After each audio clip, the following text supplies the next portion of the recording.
our speaker for today, the Vice President of the Kamakot Auxiliary Bishop, Reverend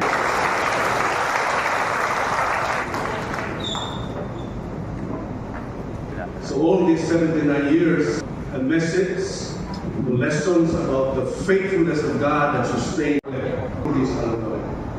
Yan, di mo mawalan. Kung unsa kaning pagsalig, kung naay mga kalisod maabot sa atong kinabuhi. Kung hayahay lang,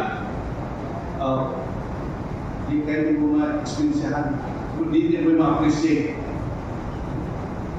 The Word of the Bible tells us that sa'yo ka magalagan sa Ginoo, sa'yo ka malalim. To Him, do not allow that to weaken our faith.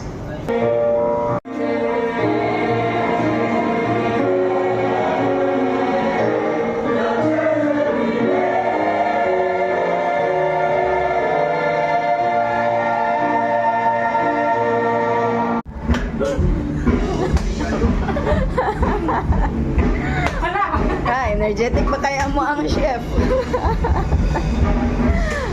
Saka gutom.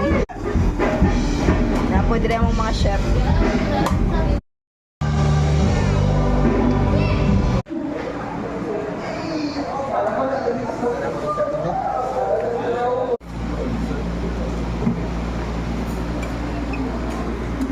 Ebidensya ni Kuya.